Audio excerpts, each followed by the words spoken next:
Okay, good. Yeah, because the other ones you've done are up here and that, and I just thought it's really nice. That's one there. of the spots, yeah. Okay. You've wiped it? So It's all PPF'd, yeah, you're all Okay. good, you're all happy. All right.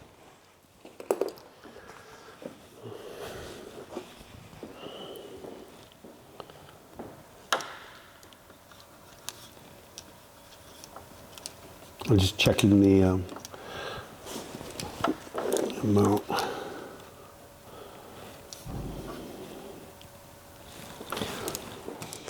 So welcome to Challenge the Road. We're here at VVS. We've got the P1, it's here. We're going to have Frank Stephenson with us today. He's going to talk us through all the aspects of this car, how he designed it. I'm so excited. So let's get on with it.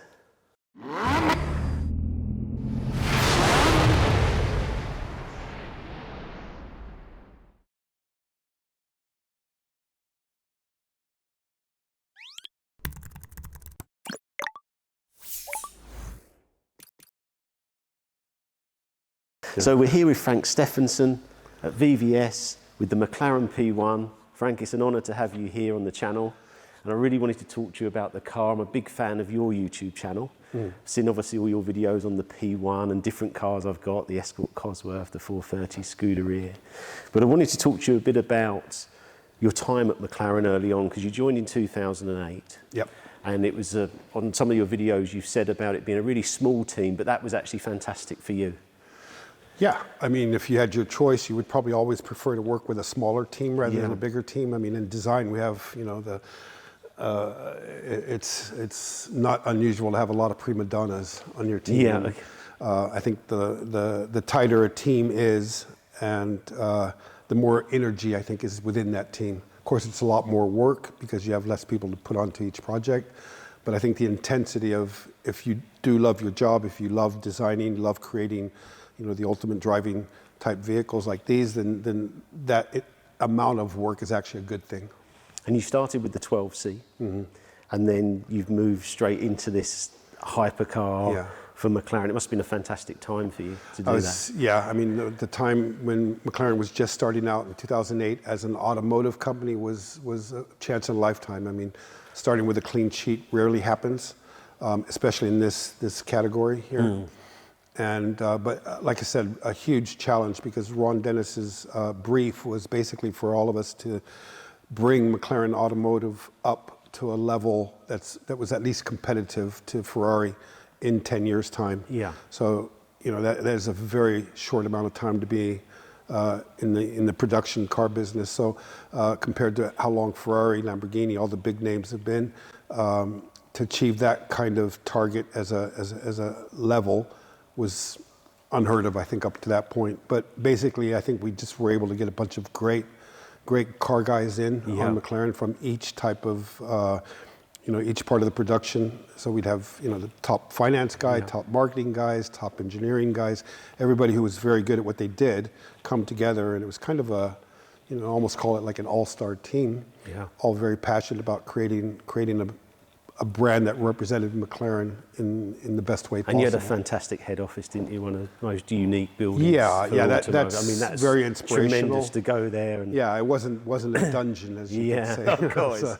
Incredible building. Yeah, that's very inspirational. I think Ron's vision back in the early 2000s of providing, you know, the whole team, Formula One and automotive later, obviously, with an ideal working environment really inspired a lot.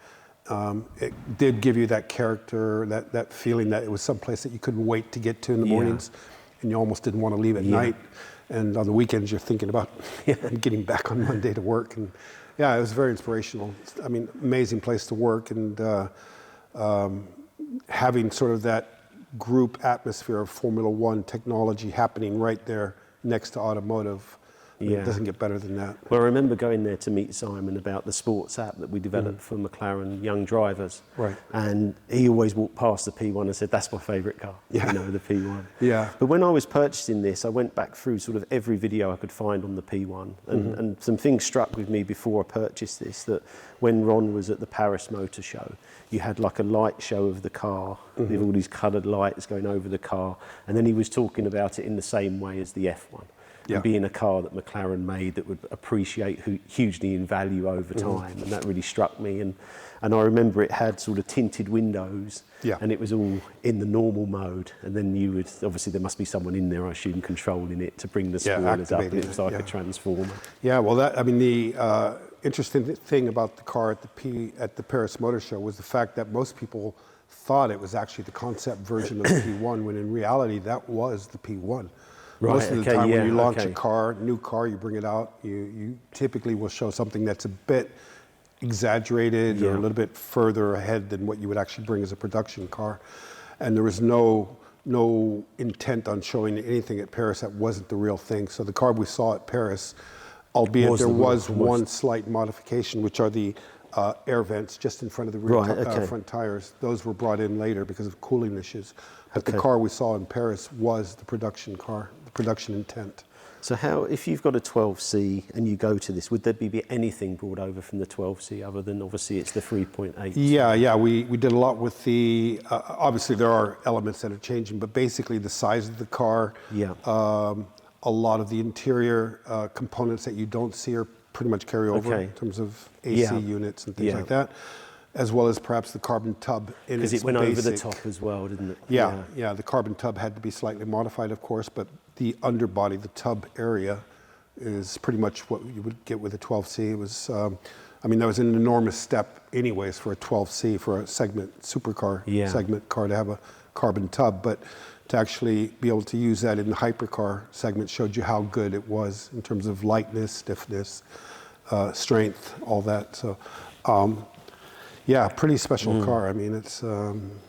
So from the done design very side, obviously you've used a lot of inspiration from nature. And watching your video, you said about the cheetah. Yeah. And there was bits on here about a sailfish, because you had some noise here, didn't you? Some wind noise. Yeah, that's a common issue with most Right, cars okay. is actually the wind noise. We have a Okay. special department called NVH, or that's the segment of the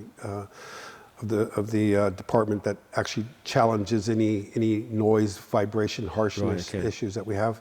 And typically that sound that you have coming around the A-pillars can be inconvenient, at the best of times, and we always try to minimize it. And we did have issues. It wasn't a huge issue, but there was, a way to quiet it down, which is some of the reasons why we developed it in this way. And obviously you have a lot of cooling because you've got the electric in here as well. So you've got Yeah. the battery in that now. Yeah. And Artura is obviously 10 years on. It Yeah. seems like it's taken 10 years for McLaren to do a hybrid in this type. Sure. And one of the keys for me buying was that in America, it's like zero emission, there's no tax for these cars. So I think 25% of the cars went to America. But it seems like quite a long time for McLaren to actually get a hybrid, considering they had this sort of test. Yeah. It shows how futuristic it was. Well, we wanted, obviously, if you're going to do your calling card Yeah. product, you want that to be relevant, To the quite a bit future. into the future. And even around that time, we were starting to think, most companies already knew that electrics were on the way, at least hybrids were Yeah. going to be part of the game. And that was one way, obviously, to not just slam electrics into the face of the buyers, especially a car like this, where you're really getting, the maximum visceral feeling or emotions from the product. To go all electric probably would not have been successful for this vehicle. But at the same time, if you can combine the two, you're getting the greatness of the ICE and the greatness of the electric system in there. So combining the two just happened in one moment in time where, we had what we called the Holy Trinity with That's the right, LaFerrari and the 918. They were on the same track. We hadn't planned it, but it just Yeah. happened to be that way. And the launch was almost simultaneous Yeah. at the same time. Each of us came at it from a different angle. Okay. Each of us had our own different challenges to make it work.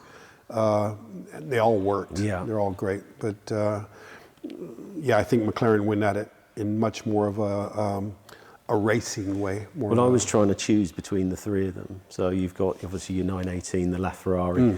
The LaFerrari not having any electric range put me off, because I think long term, villages and stuff, you will have to have an electric Yeah, mode. yeah. It's going to happen. It's happening probably and next year. it'll improve as we go along, obviously. And then the 918, I thought,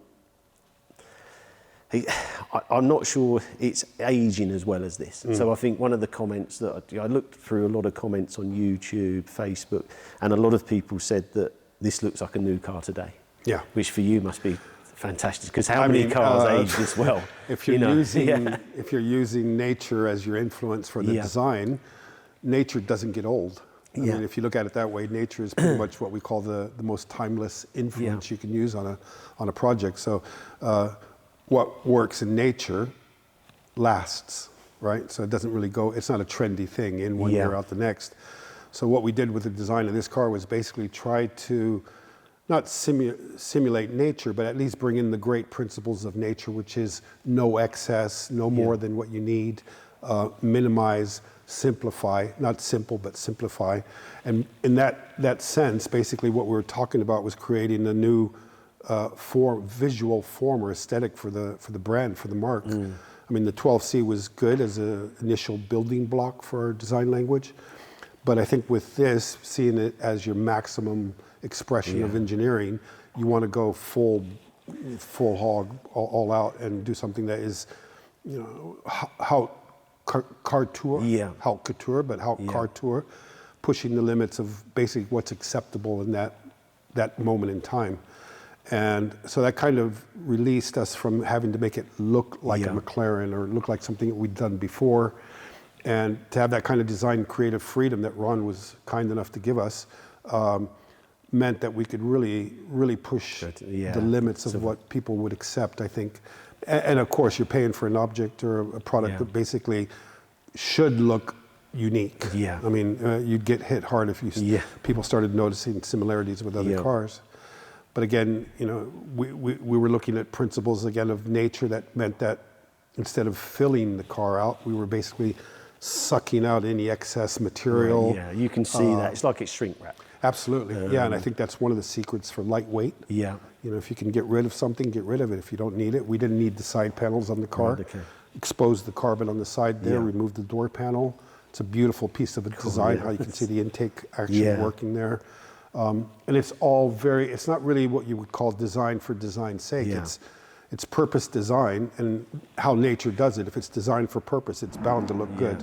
It's very difficult to really screw up something that works good by messing up the aesthetics. You know, it's you try to go with the purpose of the vehicle, and if you can really highlight the performance of the car and the design, it's naturally going to look good. Well, I then obviously went to 918 and P1 to try and choose between them. And I think that what was drawing me to the P1 was because when all the spoilers come down, it's actually quite a very, what I call subtle. But you've got this ability to, it almost feels like a transformer. You press the switch, it goes down, and that was when it was like, no, you've got to have that, because there's not many cars that can do such a dramatic rise here on this back. And when I had a 675 LT, I love the way the spoiler moves in the mirror when you drive and you see it going up, and you're like, this is adapting all the time. I mean, that's state-of-the-art engineering, state-of-the-art aerodynamics. Aerodynamics being obviously a sort of a black magic kind of thing that most of us don't really understand it either, not even the engineers sometimes. So there are solutions on the car that basically seem that they shouldn't work. For example, the ram air intakes on the side. You know, which car have you ever seen basically that has the intake on the shoulder of the car? Typically we take it in laterally and then turn the air, lose a little bit of the energy, and then hit the radiators. But here it was basically just naturally let it flow into the car. The active aerodynamics on the back made sense because no car really needs that kind of aerodynamics when it's only going, you know, 50 miles an hour, even 100 miles an hour sometimes. On top of that, then is when you really start to want to make sure that the car is planted. So there's a lot of work on the front and the splitter area to make sure that that stays balanced with what happens in the rear. And a lot of it too is not so much just applying downforce in the back, but adding efficiency to your braking performance in the rear.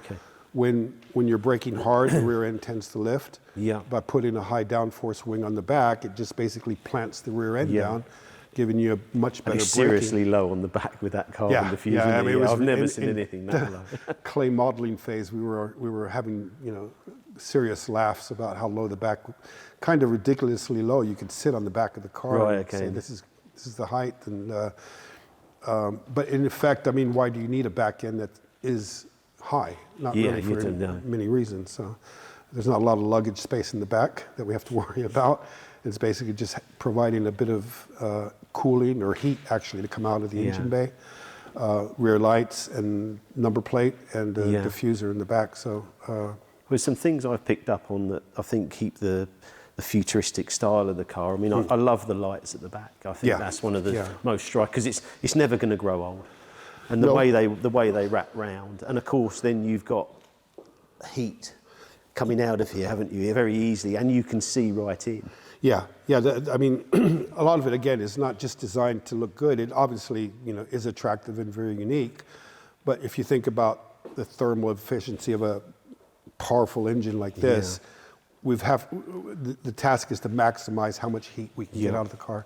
So not only heat soak in this area here, which lets heat come straight up, but back here, if we had regular taillights, we'd be blocking off a huge amount of potential exit area for the hot air. So it was pretty much designed the back end so we could maximize the rear air, the air to exit the rear, and then think about the next solution, which is put in taillights. And it didn't leave a lot of room for the taillights. No, we did notice so thin, aren't they? if we just accent the trailing edge of the surface, which in itself is pretty striking, pretty attractive, that would give it a rear end signature, as we call it. That was immediately identifiable from any distance at night, and you could tell it was a P1.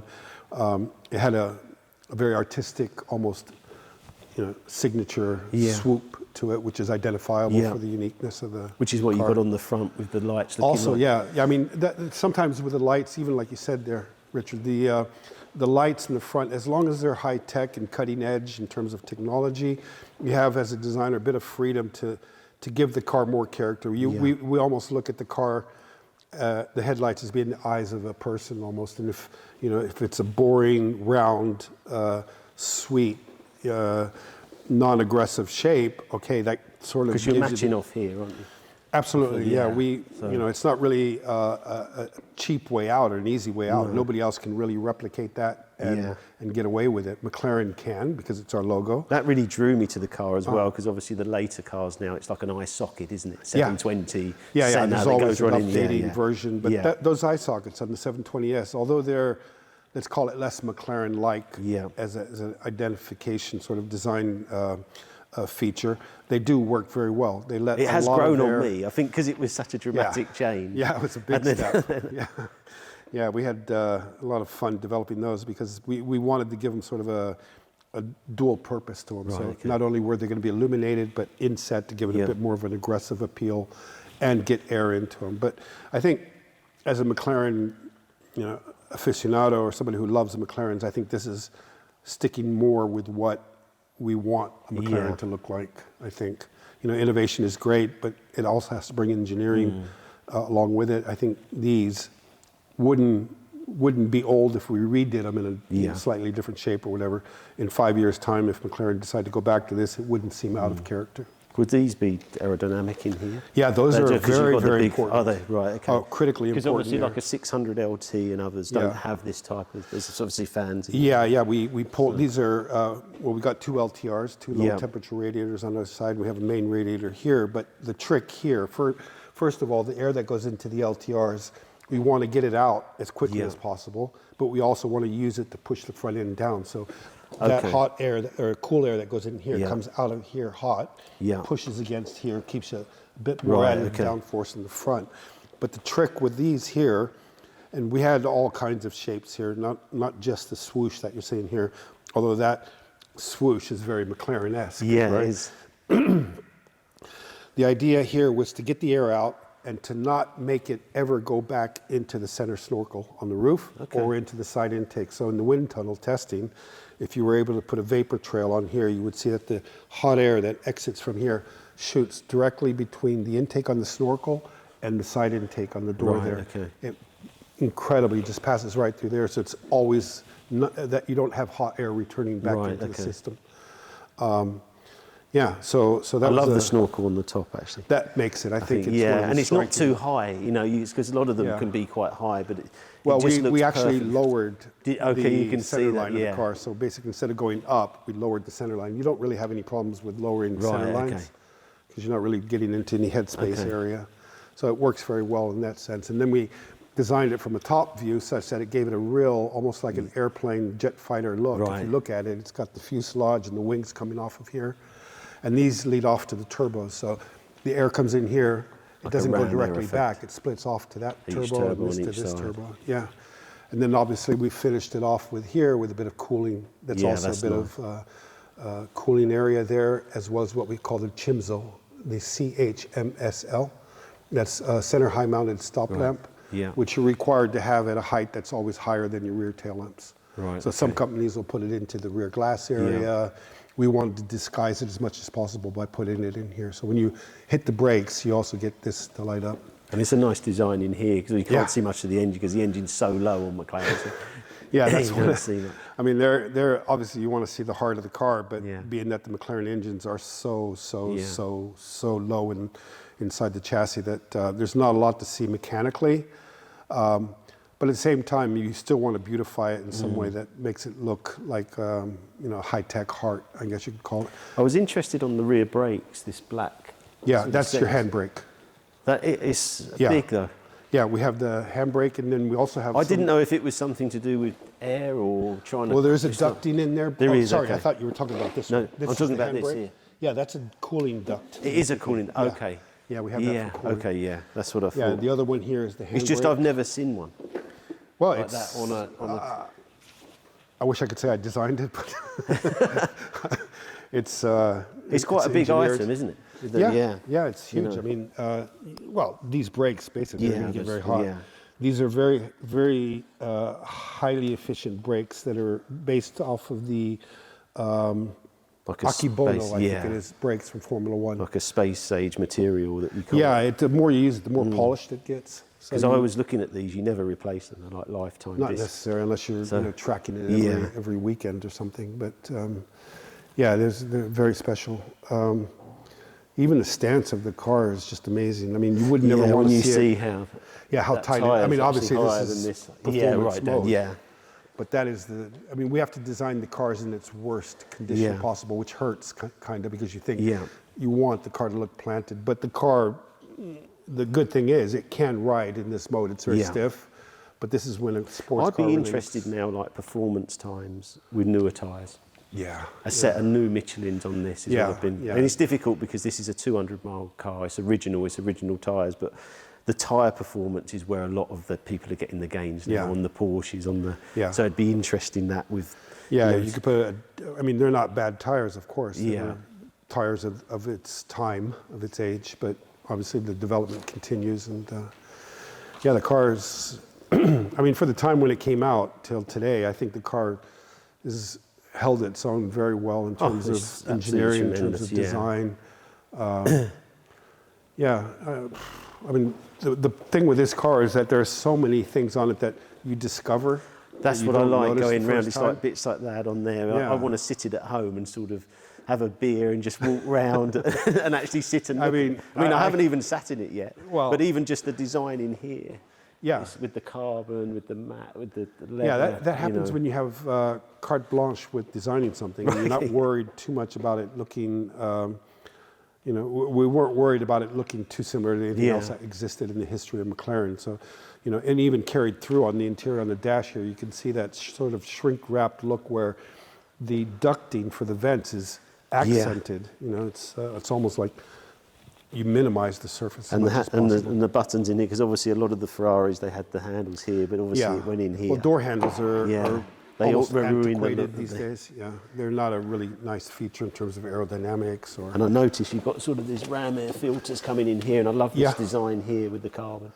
Yeah, this was an interesting area because you get a lot of problems with the gravel that comes off the tires, and you want to Right, be very okay. careful that you don't really mess up the surface. So a lot of people are, wrapping that area there to yeah. keep it very clean and not damaged. But the carbon tub in this car is absolutely stunning. I mean, the advantages it gives. This to is you. I mean, it's just. That is the interesting part that a lot of people don't realize that is actually for the roll bar. If you order the roll bar from the factory, it gets integrated within the that. carbon tub. Okay. And this is where it would be So actually you just poking wouldn't out. even see it.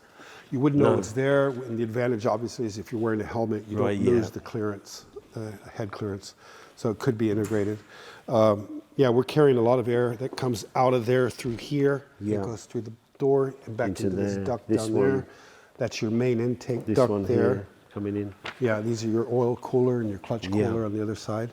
And then there's one other vent that very few people, even I haven't really met any owners who've noticed this, but do you know you have an extra intake right through In here? here.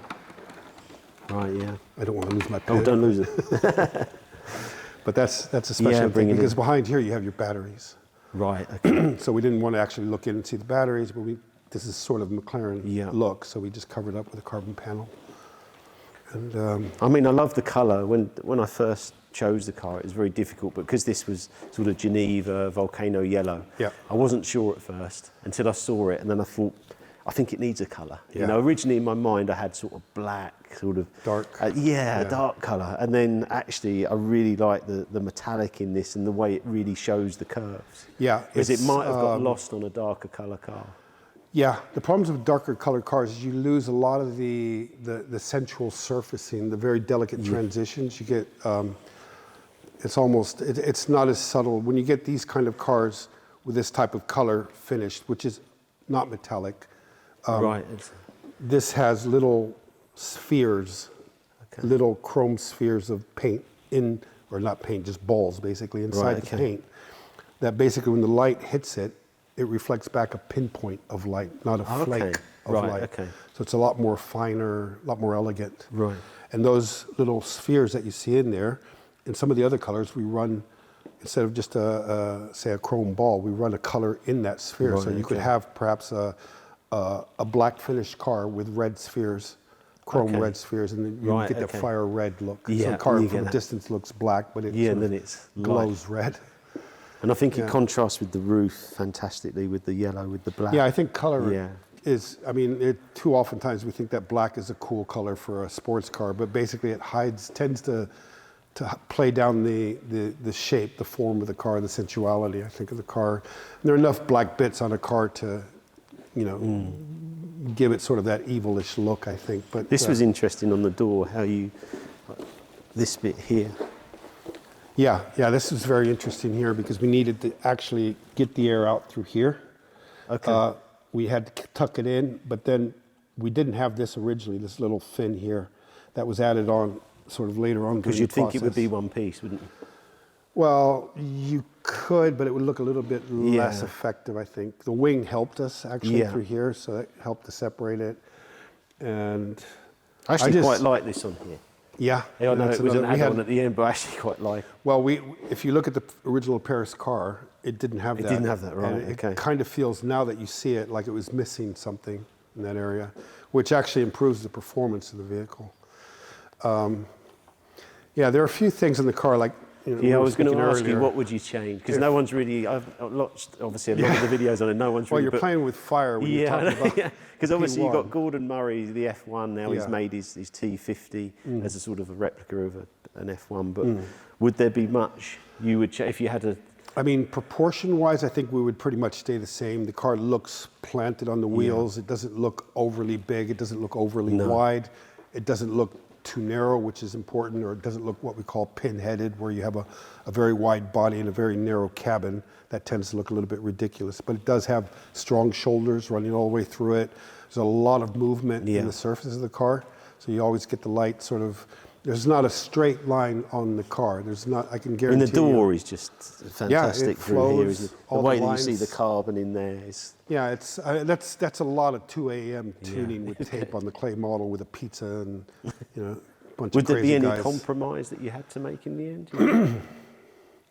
Well, Or is there always a compromise? there usually always is a compromise, but it comes down to details more than the general shape of Okay. the car. I think we pretty much nailed it in terms of what we wanted to achieve in terms of a McLaren stepping stone in the design language. Yeah. So we went away from a 12C or MP4-12C that was tame for Yeah. a sports car, a supercar, but still elegant. It still had that Yes, very yeah. gentlemanly English kind of effect, and it still looks good. But this was our opportunity to sort of take away the shackles and really go to town on designing something extreme.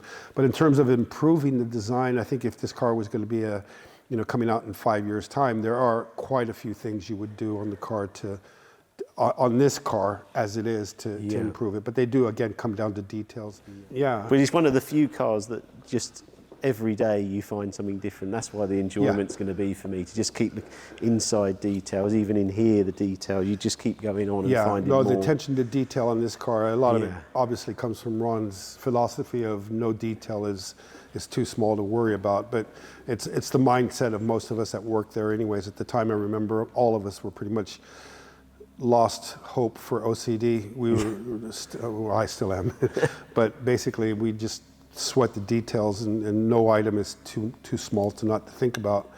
And then again, the compromise does come in. We don't want windscreen wipers to be like that. So it's a single plate. Yeah, but there are perhaps much cleaner ways to do windscreen wipers. We haven't gotten there yet. The A pillars on cars are for me a terrible design because the pure thickness that we have on A pillars. If you think about it, the last thing you want to have is something in your vision angle where you want to see as much as you can.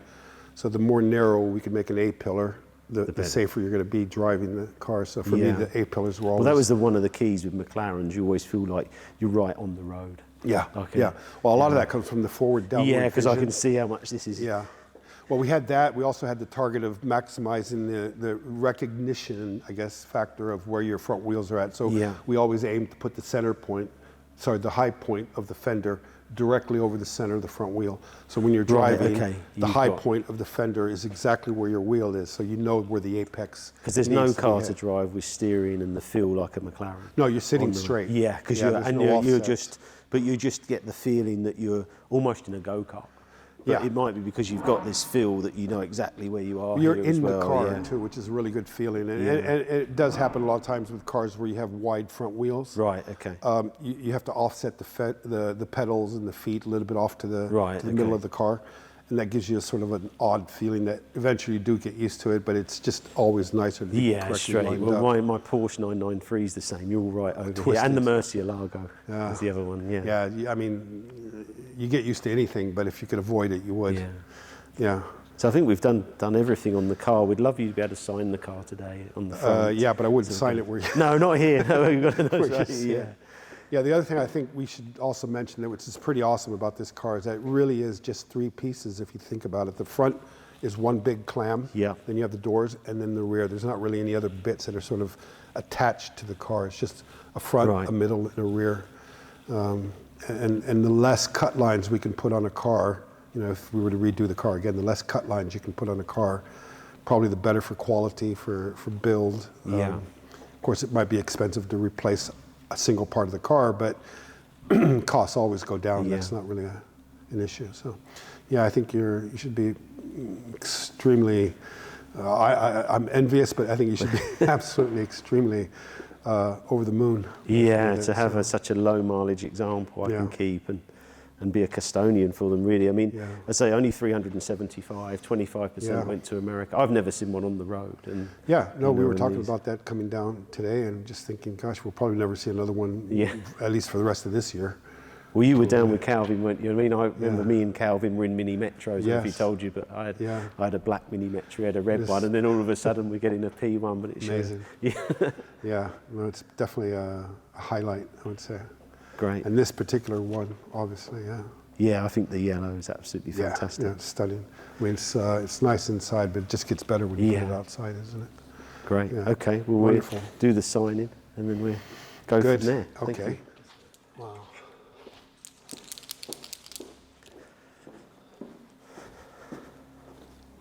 Gosh. I think that's the one. Okay, good. Yeah, because the other ones you've done are up here and that, and I just thought it's really nice. That's one of the spots, Okay. You've wiped it? It's all PPF'd, you're all good, you're all happy.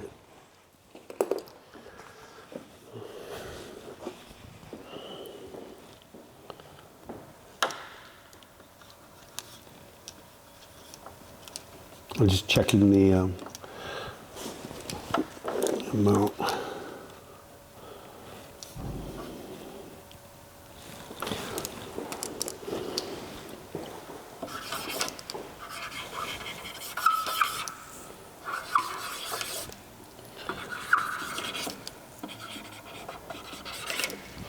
awesome. How's that for? Oh, that looks, no, that is absolutely perfect. Look at that. That's, yeah, I know, I was worried as well. No, I want them to be symmetrical, so I'm always worried when I'm writing that it's going to be Oh, that you're way but or you're it's gonna almost be that perfect, way. aren't you? Yeah, you could probably measure it. Yeah, I think you're within... Millimeter or two off. Yeah. No, Damn it, I'll do it again. No. So Frank, so much for signing the car. It's been an absolute honour having you here today and listening to everything you said about the car. Yeah. And I hope you've enjoyed that, and I'm hopefully going to really enjoy the car. I mean, it's my biggest pleasure to be able to come down and do this because, you know, it's not a lot of chances to see one of these in the wild, as we say. And to see one in such great condition, brand new condition, and to be able to explain a little bit to you on it and to the rest of the people watching. It's always a pleasure to bring out the little things that people probably never get a chance to read about. Yeah, it's lovely. I mean, to have your knowledge on it has been Yeah. tremendous for me. Wonderful. And, Yeah. and I say I love your YouTube channel and everything Thank you're you. doing on there. Yeah. So that's a wrap today. Absolutely awesome evening with Frank. Hope you all enjoyed that. Please like and subscribe to our channel for more content on the P1 that will be coming out soon. Great.